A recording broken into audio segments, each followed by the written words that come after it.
capítulo 19,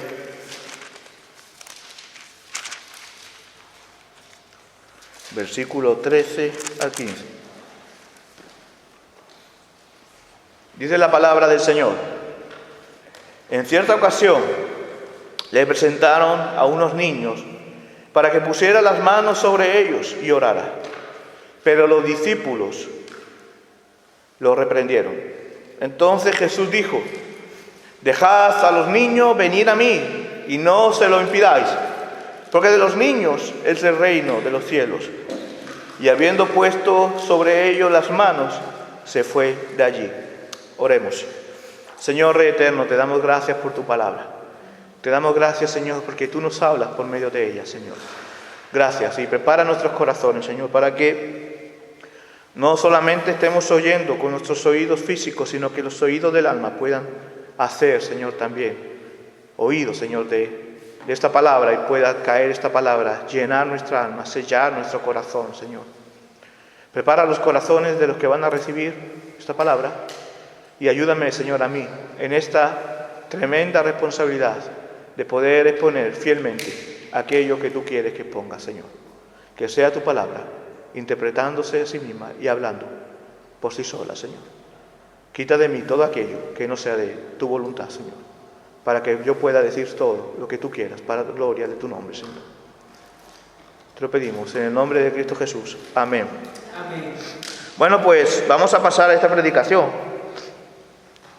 y vamos a ver 3 puntos principales en este texto. Un hecho, lo que se va a celebrar aquí,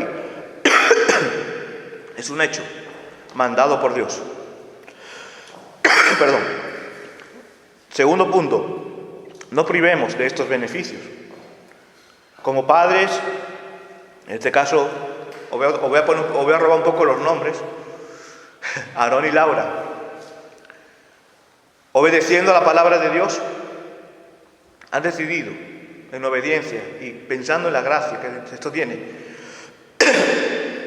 traer a su pequeña Corá para ser bendecida con las bendiciones del pacto. Unos padres que aman a su hijo, le dan de comer por gracia, no le van a pedir la cuenta a Corá, le da vestimentas por gracia y por amor, no le van a pedir la cuenta de lo que viste. También le traen por amor a la iglesia, a que sea también reconocida como herencia del pacto.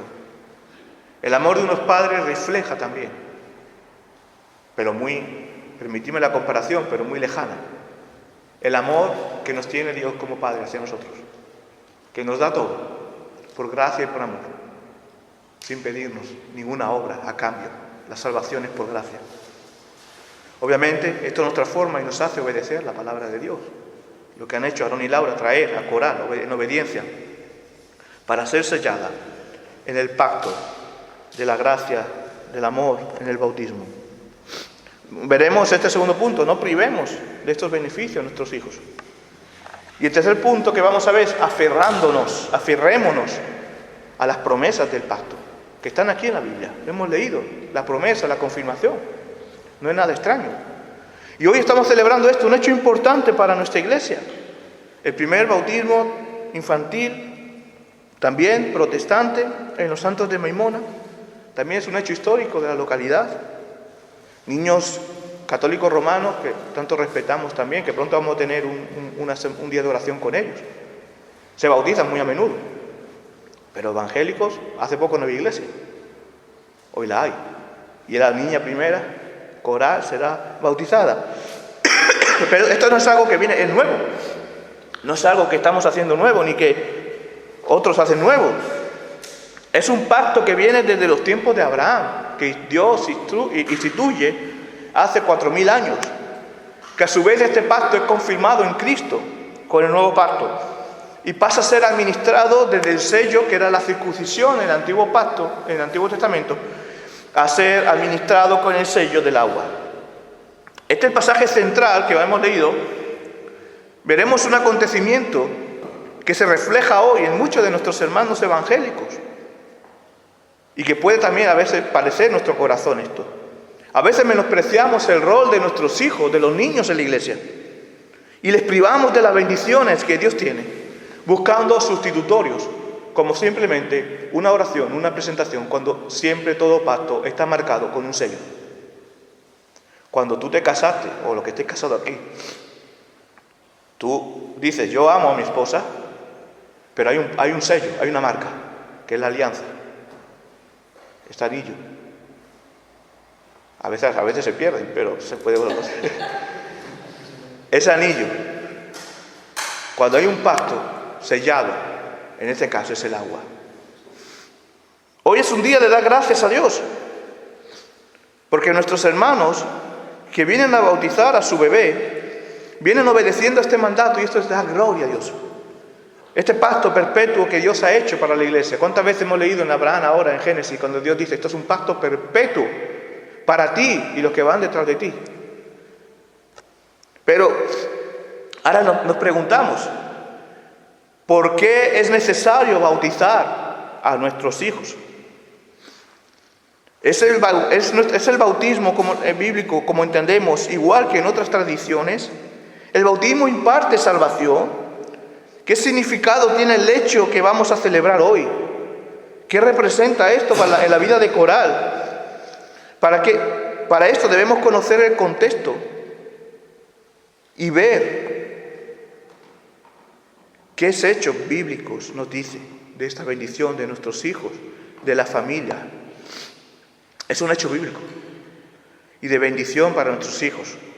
Familias cristianas que dan testimonio. Hoy es importante el testimonio de la familia cristiana, siendo un testimonio al mundo. Por lo tanto, esto es un hecho mandado por Dios. Y viendo el pasaje con el que he comenzado leyendo, el pasaje de este Evangelio, hemos visto que a Jesús le llevan los niños. No son los niños que van por su propio pie, eran bebés. Y eran llevados, no fueron por su cuenta, como tampoco viene Coral por su cuenta. Algunos pueden decir que si no tiene decisión no puede hacerlo. No, cuidado, que Dios es soberano y el pacto es unilateral hacia nosotros.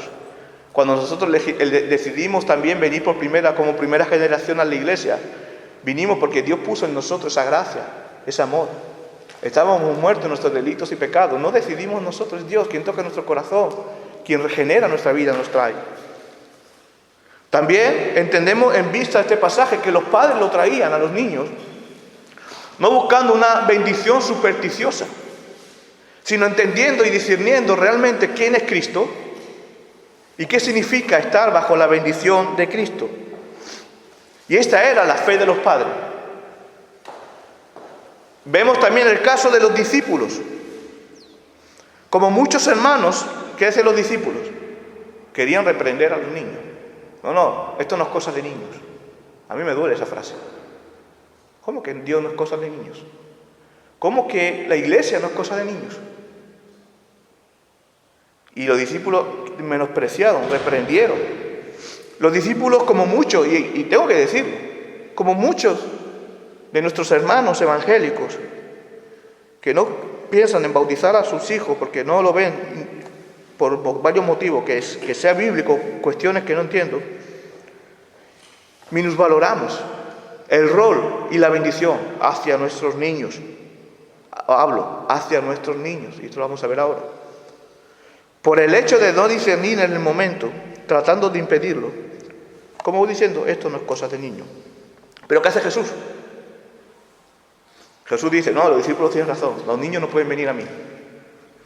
Jesús confronta a los discípulos y le dice, dejad a los niños venir a mí y no se lo impidáis, porque de los niños es el reino de los cielos, porque de estos niños es el reino de los cielos, porque son hijos de la promesa, porque las bendiciones de Dios también son para los niños, y esto también es cosa de niños. Y estos niños recibieron la bendición de Dios. Ok, tú me puedes decir ahora mismo, vale, pero este pasaje no está hablando de bautismo, está hablando de bendición. Y yo, sí, está hablando de bendición. Es cierto. Pero la bendición esta implica la misma bendición que se imparte a un niño en el bautismo, que se sella en medio con el corte del prepucio, con el agua del bautismo. Son los padres los que llevan a los hijos como obediencia al pacto, reconociendo quién es Cristo, son los que quieren impedir, son otros los que quieren impedirlo. Pero Jesús dice, no le impidáis a los niños recibir del pacto. Ahora vamos a ver varios pasajes paralelos. El pasaje que hemos leído al principio del culto, de Abraham. Estableceré mi pacto contigo, dice Dios a Abraham. Y fíjate cuántas veces ha dicho, cuando hemos leído, se había estado atento. Con tu descendencia después de ti. Contigo, con tu descendencia después de ti. Y después, su descendencia, si es obediente al pacto, también será beneficiado, los hijos de su descendencia. ¿Qué pasa? Si su descendencia no es obediente al pacto, era cortado del pueblo. Era apartado del pueblo, por lo tanto ya era fuera del pacto. Y sus nietos no recibirán el pacto. Pero dice, contigo y con tu descendencia. Te daré a ti y tu descendencia. Lo dice varias veces. ¿Y cuál es la señal del pacto? La circuncisión. Y fíjate cómo termina el versículo 13. Un pacto perpetuo. Y esto es importante para seguir después desarrollando el pensamiento. Un pacto perpetuo. Es un pacto perpetuo para los que ingresan a la iglesia como primera generación, pero también para sus hijos. Es verdad, ciertamente es, y esto no confundirlos, esto es una cosa distinta con la salvación. Es de identificación en la iglesia. Pero la salvación es personal, coral, que será recibida en la iglesia visible, la que vemos, y será más que un bautismo. Más que coral no es tanto la protagonista, el primer protagonista es Cristo. Pero después los protagonistas son los padres que se van a comprometer delante de Dios a educar a su hija en los valores cristianos, a raíz de la Biblia. Para que coral, cuando tenga uso de razón, haga su confesión de fe o confirmación. Y diga, yo sí, yo creo. Y ahí coral será ya entonces introducida en la iglesia invisible, en la iglesia triunfante, y podrá participar del pacto, de la comunión, de la Santa Cena. Porque la salvación es personal, cierto es, pero la entrada del pacto, la señal del pacto, es una señal familiar. Vamos a ver varios ejemplos de la Biblia. La gracia y la fe confirman el pacto, porque ni la circuncisión ni el bautismo es causa de salvación. Es la fe que Dios opera en tu corazón. Esto te identifica. ¿Cuántos se circuncidaron en el pueblo de Israel y apostataron de Dios? ¿Cuántos hermanos fueron bautizados y apostataron de Dios? Por eso, lo que vamos a hacer hoy es identificar a Coral con la iglesia visible. Pero ella, cuando tenga uso de razón, dirá, y yo espero que así sea, sí creo en Jesucristo como mi Señor y Salvador, como el único camino, verdad y vida, como el único puente. Y ahí, como pasaron también los dos jóvenes que están ahí atrás, pasarán a ser miembros de la iglesia. Esto es un cumplimiento, la circuncisión era la sombra, todo lo que hay detrás en el Antiguo Testamento señala a la venida de Cristo. Y todo se cumple en Cristo. Las promesas se cumplen en Cristo. Los salvos en el Antiguo Testamento, ¿cómo se salvaban los del Antiguo Testamento? Igual, en Cristo, creyendo en la promesa de Cristo. El reino davídico se cumple en Cristo. Los sacramentos también se cumplen en Cristo. Pásame de la diapositiva. Los sacramentos se cumplen en Cristo. Y aquí vamos a ver lo que hemos dicho antes. Vemos, para que entendamos mejor, en el Antiguo Testamento hay dos sacramentos importantes, dos ordenanzas. La Pascua judía y la circuncisión. Eran dos pactos perpetuos. La Pascua judía tenemos en el Nuevo Testamento en Cristo, ¿qué tenemos? La Cena del Señor, la instauración de la Eucaristía. Y ahí tenemos los pasajes que tanto lo pueden ver. Y después hay un segundo sacramento, la circuncisión. ¿Y qué pasa con la circuncisión? Si es un pacto perpetuo, dice Dios, ¿qué hacemos con la circuncisión? Ya no, gracias a Dios ya no tenemos que circuncidar, como decía el apóstol Pablo, pero hay una señal que viene a cumplirse en Cristo. Algunos, hermanos nuestros, evangélicos, dicen, no, la circuncisión ya no. No tiene una progresión. Se cortó cuando vino Cristo. Y el bautismo está desligado del sacramento. Aunque sigue siendo un sacramento, pero está desligado del sacramento perpetuo en esa elaboración, en ese pensamiento. Pero, ¿cómo vemos nosotros, y bíblicamente, esto? Y como dice Pablo también, que el bautismo viene a ser la circuncisión. Lo vemos de esta manera. Si es un pacto perpetuo, el pacto no se puede romper, no puede parar. ¿Cómo se transforma la Pascua judía? En la cena del Señor, para siempre. ¿Cómo se elabora, cómo se transforma la circuncisión? En el bautismo, en la señal del pacto. Solo que la forma de administrar cambia. Ya no, gracias a Dios, ya no hay circuncisión, menos mal. Ya hay un bautismo. Y ya gracias a Dios, no solo para varones, menos mal. También para niñas, para mujeres. Porque dice la palabra de Dios, dice Pablo, ya no hay judíos ni gentil, ya no hay hombre ni mujer, ya no hay esclavo ni libre. Todos somos aquellos que recibimos a Cristo sellados en el pacto de la misma manera. Amén. Así que, teniendo un poquito más de saber de cómo va esto, el cumplimiento en Cristo, ¿para quiénes se administra? Obviamente, para los hijos del pacto. Nosotros tenemos muy en serio esto. El pacto de Dios lo tomamos muy en serio. Yo tengo muchos vecinos que los cuales quiero y adoro y tomo café con ellos y todas esas cosas. Pero si me viene un vecino y me dice, Samuel, quiero bautizar a mi hijo por la iglesia evangélica. Ok, tú has creído en Jesucristo como tu Señor y Salvador, lo tienes, has hecho el pacto con Dios, eres parte de la iglesia nuestra, eres parte de la iglesia universal triunfante, eres parte por tu confesión. No, y nunca vino a la iglesia, yo lo sé, yo le hago esta pregunta porque yo lo sé. Yo no puedo reconocer a su hijo dentro del pacto si no se reconoce a él primero. Por lo tanto, es para los hijos de aquellos que han confirmado, que han recibido a Jesús como su Señor y Salvador, que han dicho, yo creo, han hecho profesión de fe, delante de Dios y delante de la iglesia. Amén. Amén. Eso es la diferencia. Pero fíjate lo que dice Pedro en la segunda lectura que hemos dicho. Arrepentido y bautícese cada uno de vosotros en el nombre de Jesucristo para el perdón de pecados y seréis recibidos. Espérenme aquí, ahora. Y recibiréis el don del Espíritu Santo. Y dice Pedro, en la primera predicación, la promesa es para vosotros, para vuestros hijos y para todos los que están lejos. Es decir, para cuanto el Señor nuestro Dios llame. Para vuestros hijos también. Pero vamos a ver varios ejemplos rápidamente. En el Nuevo Testamento, Cornelio, cuando es bautizado, en Hechos 10, se bautiza él y su casa. Había niños, seguramente. Pero no solo eso, el carcelero de Filipo también cuando se bautiza, entra en el pacto, él y su casa, también se bautiza. Pero el hecho más importante, fíjate, el de Lidia, que sí lo voy a leer rápido, Hechos 16, del 13 al 15 dice, un sábado salimos a la ciudad y fuimos junto al río, donde solía hacerse la oración. Allí nos sentamos y entablamos conversación con algunas de las mujeres que habían acudido. Una de las que escuchaba se llamaba Lidia. Era vendedora de púrpura en la ciudad de Tiatira y adoraba a Dios.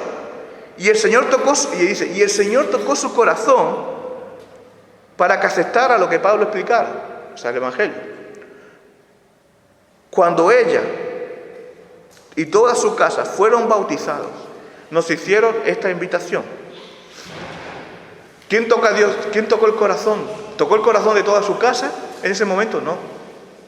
Tocó el corazón de Lidia solamente.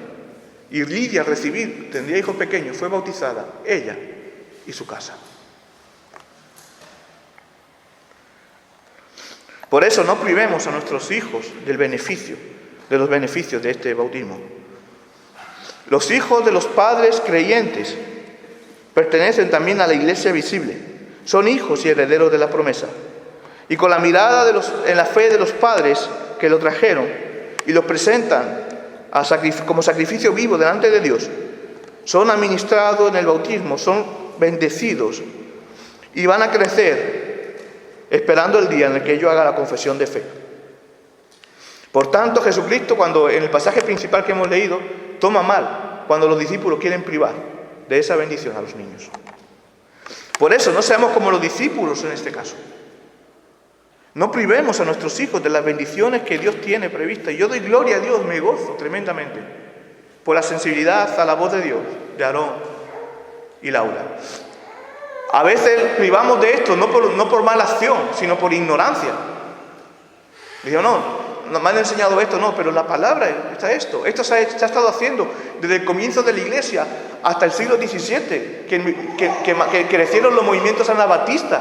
Pero la Iglesia, totalmente, toda la Iglesia, ha tenido en consideración a sus hijos. Obviamente, yo no voy a decir que un hermano, que una iglesia que no bautiza hijos, que solo bautiza adultos, no estén fuera de la iglesia o no sean mis hermanos. Son mis hermanos, los debemos amar.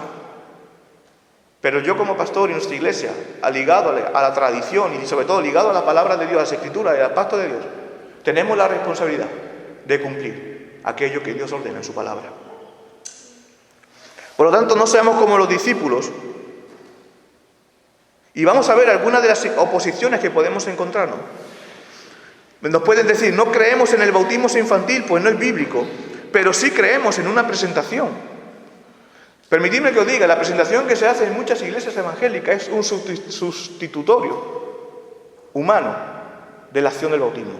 No, pero que Jesús fue presentado. Ok, Jesús fue presentado, pero esa presentación no equivale a la presentación que se hace hoy, ni equivale al bautismo. Jesús, antes de ser presentado, fue circuncidado, que ese sí equivalía al bautismo para cumplir la ley, porque todavía no había instaurado el nuevo pacto.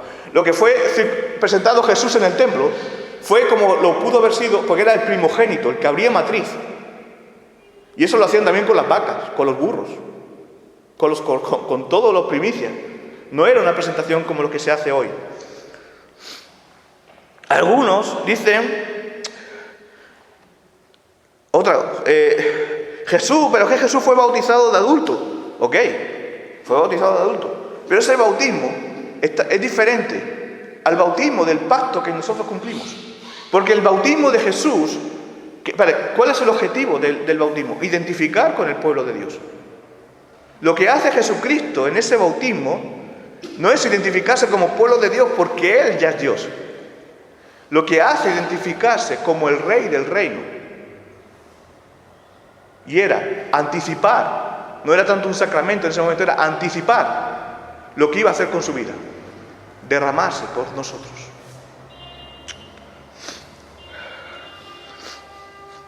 Por lo tanto, otros pueden decir, aquí hay otra, en la Biblia dice que cree, que se bautice, que crea que se bautice, primero hay que creer que ser bautizado, para bautizar.